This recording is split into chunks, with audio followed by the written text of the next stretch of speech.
Hello everybody, I am back with another inspiring first time buyer interview. But before we get stuck into that, could I, as ever, please encourage you, do subscribe to the channel, do turn your alerts on, and you will then keep up to date with all of the activity that's coming out of Move IQ. But today, talking to Charlotte, she's a really inspiring first time buyer. I love what I heard about you and I want to hear some more. You're 27 years old, you bought your first property at the back end of last year, 2019, in a time of uncertainty. Everybody else seems to be sitting on the fence, not doing anything, worrying about stuff, but you got stuck in and pulled it off. Well, I tried my best, yeah, absolutely. Congratulations, and really, I really do mean congratulations. Thank you. I feel like it took the majority of 2019 to get through it. I think everyone probably feels like their journey took a long time, but for us personally, we were in a situation without a chain either side, and it still took 21 weeks from offer to moving in, which for me feels like a long time. I'm sure there's other people out there that have had much worse. Can we kind of take it right back, and how long had you been thinking about buying a house? It's a good question, because reading back through my story, I realised that I started my Help to Buy ISA in December 2017. Okay. But which actually, you were 25, 24? Yeah. 24. And I probably wasn't thinking about what that meant. I think I did it because I knew I should, but didn't have a plan of when that would come off. But I was lucky enough to have a financial planner come into my work, and she taught us about savings, mortgages. At that time, I genuinely didn't know a lot, and was probably quite embarrassed to tell anyone that I didn't know a lot. She also talked about income protection, and then we had a one-on-one discussion about how close I was to getting a mortgage, buying property, and that really spurred me on to actually start making some decisions, and that was in December 2018, so a year on from the ISA. Okay, so you started the ISA. Yeah. A year later you sat down with the financial advisor, and they made you feel that you were closer than you thought, or further away than you thought? Closer than I thought, and because it was in my workplace, you then realise that you're surrounded by people that are also in the same boat, and that made me think, actually, we're probably all going to buy this year or next year. And I think that spurred me on a little bit more to think that it is closer than I was expecting. Yeah.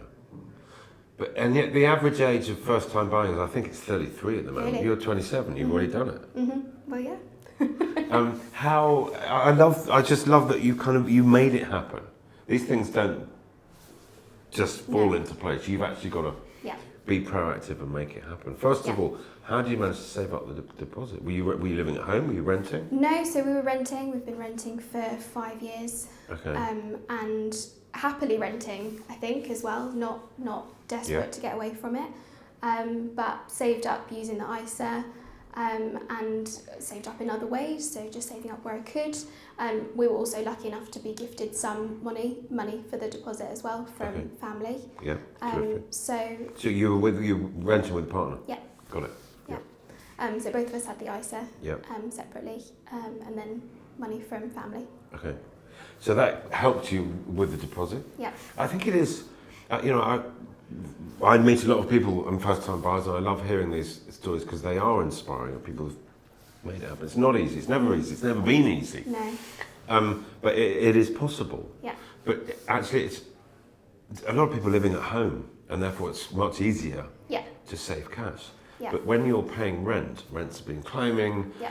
Banks are wanting bigger levels of deposit. Yeah. It's tough. Yeah, absolutely. And I think for me, the turning point was going to see the financial advisor, because we went through all the money side of things, what I was paying now, how that would be different if I owned, and she did all of the mortgage searching for me as well. So I felt like I was really taken care of from that perspective. Did the mortgage advisor help you figure out your monthly outgoings, how your monthly outgoings would differ whether you were renting or actually had a mortgage and owned a property? Yeah, absolutely. We looked at the current ones and then sort of put a cushion around each of those payments to make sure that I'd be okay. I think naively I assumed that bills would be bills anywhere that you are, we've now realised that the council tax is much higher, something that I didn't take into account, but she helped us do that. So you'd seen the mortgage advisor, you got your deposit, your bit of help from family, Yeah. mortgage was kind of sorted, Yeah. then what? Well, interestingly, we started the search before we knew what bracket we were looking in. So we were looking... Fatal blow. Honestly, don't know how we picked this figure, but we just started looking at 180 and saw some houses. Okay. It seemed like they weren't big enough, or they were in a not very good location. But then the mortgage information came back and we were looking at a completely different bracket. What should you have been looking at? We got... The mortgage information was 267 between the two of us, but obviously using the helped by ISA, we were capped at that 250 anyway. Okay, yes. So we ended up looking around the 230, 250. Unfortunately, a lot of people fall into that trap. Yeah. You don't go shopping for something unless you know how much money you've got to spend. Yeah. I think we were in that frame of mind of just seeing what was out there. Got us. It soon turned into a fast-moving game. So obviously estate agents want you to then make a decision. Did you like it? Did you not? Why not? We did put an offer in at 180 for a property, which we then took back. Okay. Once we realised that we were in a different bracket. Yeah. But you almost feel like you should do that if you like something because of the speed that things move. So yeah, then we started the search again, really at different money. And what did that change in your search? A different area or an extra bedroom, or what did it bring? It changed the finish, I think. So we were always looking 3-bed. We were always looking... Parking was a main thing for us, being near the city centre. Yeah. Parking's not something that you get with every property. And this is Norwich, isn't it? Yes. Yeah. So it didn't change the spec, but it changed what finished product you got, so whether it was a project or whether it was something that you could just move straight into. How many properties do you think you viewed? I think all in all it was about 7 or 8 properties, and that's within the 180 and the higher bracket. But yeah, all over Norwich, different directions but around the outskirts. Same spec, 3 bedrooms. Yeah. And was there much variety between them? I mean, how did you choose the one that you went for? So cliche, but you know when you walk in. I think it seemed much bigger than anything that we'd ever seen. Okay. We've got parking for about 7 cars, which is unheard of, and it just felt like the right house for us. How long do you think you were at the property before you knew it was the one? 10 minutes. And I think as well, what's funny about that is I started to play a bit of a game whenever I would view a property, because we often viewed with the vendors rather than the estate agents. And I do firmly believe that they're buying you as much as you're buying the house. So I put my best foot forward and loved every single property that I went into because I wanted them to love us. So you do end up playing a bit of a game. I couldn't work out if my partner liked things or not because we were just constantly so positive about whatever was in front of us. But when we left, we were like, actually, that wasn't us playing. That was us loving it for real. And we offered to sat in the driveway after the viewing. Offered straight away. Yeah. Decision done. Yeah. And tell me about that. Was it a simple process? How much was it on the market for? It was on the market for 250, and we just went asking price. Fine. Which worried me because obviously that is our limit for the helped by ISA. But it was a fair price. Yeah. You felt. Yeah. You've just said it was much bigger than anything else that we've seen. It had parking for 7, so well done you for just going fine. We'll pay the money. Thank you. And did you get a positive response straight away? Yep, day after it was accepted. No questions asked really. Good. So you were very decisive. You saw it. You offered straight away. They accepted pretty much straight away. Asking price was paid. Did the deal continue in a smooth as fashion as that? I wish. No, unfortunately not. So I feel like we spent a long time going back and forth. When we met the vendor at the property, he told us that he was going to move in with his daughter. So they were going to obviously join them. We were renting. There was no chain either side. We thought it would be really, really simple. We were in a good position with the mortgage, which I really did push when we met him, that we were ready to go quick, hoping that would help the proceedings. We went back and forth on some very silly details. So, for example, they wanted to take the integrated oven with them, and we argued about that for 5 weeks. Really? Yeah. And everyone that I speak to, everyone that I asked, they said, well, obviously it's yours. It was in the listing. It's fully in the wall. It's fitted. Yeah, absolutely. And they just held really, really firm. So they wanted to take it with them. It was a very, very frustrating few weeks because it felt like you were helpless. And also I was also very confused on who to chase. I'm not the most patient of people, and I just want to know who's doing what. Yeah. And when. Yeah. Yeah. So I feel like we lost faith in our solicitors at that stage, and then once you lose faith in your solicitor, who else do you go to? Very frustrating. Yes. I often say in property deals that you have to get momentum.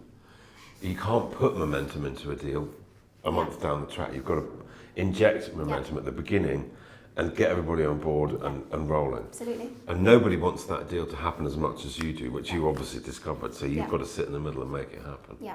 Yeah, that's hard. Yeah, another delay to it. Obviously, we're talking April. We offered and accepted. The vendors then took 4 weeks worth of holiday in that time, which meant that we couldn't get any answers out of them. So things were just being delayed all round. And again, you can't help it, and you can't be mad. So you don't know who to. Yeah, it's it's one of the biggest decisions you've taken in life. Yeah. Financial, emotional, security, future. Yeah, and for me it was extremely emotional. Every house that I went into, I could picture us living there, even though it wasn't perfect. I was thinking we could make it work. I was buying furniture before we'd exchanged. Extremely emotional. How did you deal with? Because it sounds like it was a real roller coaster. Yeah. Of nothing happening, and then a little bit, and then stuff that did happen was a bit frustrating, and you wanted to take the oven. Yeah. The ups and downs of that would have been. It was very, very difficult, but I think for me the worst thing was the weeks when nothing happened. Yeah. And we are in a position where friends or colleagues are buying or looking. A lot of people that we know bought and moved in within the time that we were waiting, and it feels very frustrating that you just don't know where you're at in the process. And no news is bad news. It is bad news. It is absolutely. And when you're in a position when you're renting, it's costing you money. The longer that you're in your rented, it's costing you money that didn't need to be spent. It doesn't sound like you could have done anything different, because they're the person selling, and if they're not giving the information, they go away on holiday. You can't do anything about it. Yeah, I'm still a bit torn on whether their solicitor was very good because they stood their ground, or very bad because they were trying to take something that wasn't rightfully theirs. But I felt like our side bent over backwards a little bit too much. I wanted to be seen as strong and, I don't know, have some power left. And I don't know whether that was to do with our age. We'd obviously been very open that it was our first property, and there felt like a little bit of, they don't know what to expect, so we'll see what we can get away with. But you made it happen. Yes. Which is, a really happy and exciting thing as well. Yeah.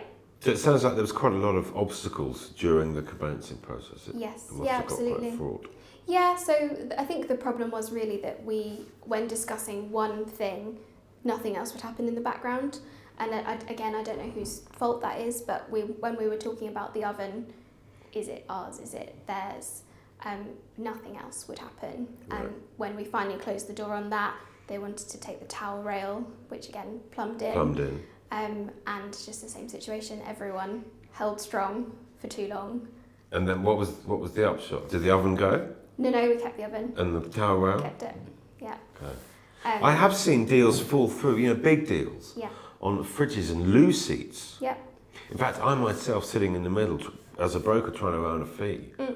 I was a buying agent, and there was an estate agent, and there was a big deal about to go up in smoke because of a loo seat. Yeah. I went out and bought the nicest loo seat I could possibly find. There's the loo seat. Yeah, absolutely. And you hear horror stories about people taking plug sockets and the fireplace and all sorts. Yeah, people can get quite principled. Yes. Because it's an asset, it's a bricks and mortar, but it's also somebody's home, and they can get quite emotional about it. And if it's very easy to upset people on a property deal with no real intention, because there's money and there's emotions tied up, and if someone's upset that you're not treating their home with respect, you know, they may well take the fireplace out. Yeah, completely. And the funny thing was, for us, we didn't look at the oven. We didn't love the oven, but it was ours. We bought it, and they could have very easily replaced it with a different oven, taken theirs that they love so much, and we wouldn't have known. Yes, the strange thing is actually they'd probably do more damage and cost themselves more money by taking one out, taking it with them and putting another one in. Absolutely. And because of all the delays, in the end, we went over a month that we shouldn't have done, in my opinion. Okay. I think that we should have been able to move out in August, but it was September in the end. That meant that we paid probably about £1,000 more than we should have within rent and bills, which I then took to my solicitor and said I do want some compensation for the fact that it's taken so long. Did you get any money? I did. Did you? Yeah, I did. Yeah, which it wasn't a lot of money, but it was a gesture. From the solicitor? From the other side, the vendor. Yeah. Well, that's a turn up. Yeah. I never. You're surprised. I am massively surprised. Yeah. The funniest thing about that, it was only £200, but for me it was the gesture. And well done you. Thank you. But the funny side, the weekend before we moved in, I received an email saying, would you like to buy the following light fittings, curtain poles, curtains, etc. Totaled it all up for me, and the total was £195. So they just wanted their £200 back, and we said no, thank you. But it's funny how people try and get it back eventually. And tell me about your mindset going through that process, which sounds as though it's quite fraught. Back end of 2019. Yeah. Lots of uncertainty in the market. Yep. Lots of not really negativity, but uncertainty. Yeah. How was your mindset? Did you hold firm? Did you have doubts? What was going on? We held firm, but we were also realistic, so we kept looking.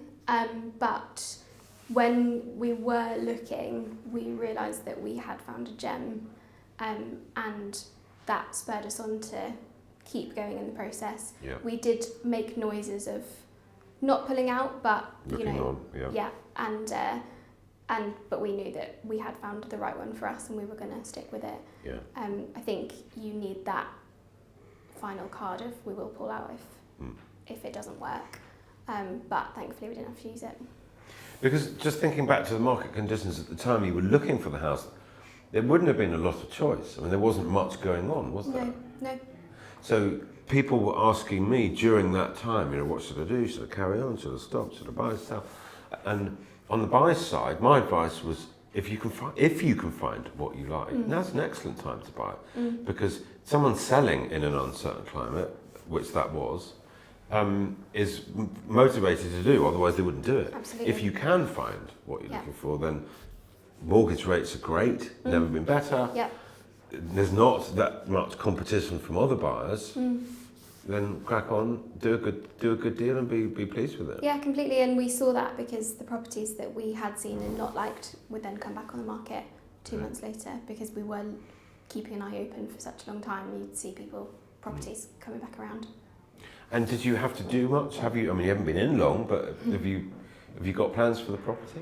We didn't have to do anything, which was so lucky. And again, something that we were looking for in the search. Right. But we've decorated. I've made it my own, which is really exciting. Good. And we love it. And it's obviously in an area that you were familiar with what you were investing in anyway. Yeah. And how long do you think it'll be home for? So we're on a fixed rate mortgage for 5 years, so at least 5 years. Yeah. But I think longer. How did you choose your solicitor, your conveyancer? So we were recommended 4, I think, by the estate agent. Right. And to be honest, we just blindly picked one. The promise from them that was different to the other ones was a process tracker. So you can log into the system and find out where you are at within the process. Yeah. On the face of it, it sounded brilliant. In practice, we stayed on 12% for a long, long time. So it actually added to my frustrations that we weren't moving forward. So yes, very annoying. It does worry me when I hear, and I'm not saying you did, but people do choose a solicitor, the conveyance of the most important deal of their life, and they choose it on price. Yeah. If this, it's good conveyancing is a real skill. Yeah, absolutely. And it's detailed, and it's also about personalities, and there's a lot involved, and there's got to be good advice, and you've got to perhaps take a view every now and again, and it's a tough one. It sounds like you found your relationship with solicitor actually quite tricky. Very tricky, and even if I knew that I needed to shop around, I wouldn't know what questions to ask. No, Someone you've to not done it interview before. someone, I wouldn't know how to check their credibility. So it is a very difficult decision. I think, it's a bit like a doctor. That, you think there's a solicitor, there's a doctor, there's an accountant, they're professional, they've got their qualifications, they're all great. But actually, there were good ones and bad ones, just in the way that there were good football players and bad football players. Better ones and cheaper ones, more expensive ones, more reliable. That's life. Yeah. But your home, it's a business deal, but at the same time, there's an awful lot of other things wrapped up in you wanting that to be your home. Yes, as quick as possible. Yes. Yeah. Given your experiences, have you any advice for other first-time buyers in your situation who are thinking about the process? I would highly recommend just seeking advice wherever you could. So I really did have a good experience by using a financial advisor, felt very supported, and like we've said, picking the right solicitor, doing your research into what you want out of that relationship, going to meet them, check that you get on as humans as well. Yes, because these deals, and the same with estate agents, I give the same advice to people when they're selling, considering an estate agent, is it might take a long time. Yeah. It's likely to be emotional, stressful, money, you may be dealing with these people for months over a very torrid time. You've got to be confident that you're going to be able to do that, and everyone's going to be able to get on, and the kind of ground rules are set at the beginning. Yes. I think that is good advice. How about your relationship with the estate agent? How were they? They were good. They had their moments. I think probably all estate agents do. But Well, they are working for the seller, not the buyer. yes, Yeah. but they were very good. We ended up using them for a lot of our viewing, so we had a relationship with them by the time that we came to buy, which was lucky. But in the end, they were the ones that pushed us over the edge to get some money back from the vendor. They called me and said, "There's been a delay. Where is the delay? What do we need to do in order to get this happening?" And I told them we just needed a gesture, which we then got. Okay. So I feel like they sorted it out in the end, which was really, really good. Good to hear. And your relationship with the vendor, if you felt that they were taking the oven or taking the towel rail, did that get a bit fraught? Did it get a bit personal? It did and it didn't. Obviously, you don't get any contact with them, which I really struggled with because I feel like I had a case to speak to someone that, we did deserve the oven and we had reasons why we wanted to be in sooner rather than later. But we only saw him the first viewing. We did go back with my parents for a second viewing, and then on the day of completion I met him there to get the keys. What, no agent? No, just me and him as well, which to be honest was quite intimidating. Maybe not in normal circumstances, but with the back and forth that we've had, I'd never intended it to get nasty, but we were complaining that they'd been on a lot of holidays, so I guess it did get a bit nasty.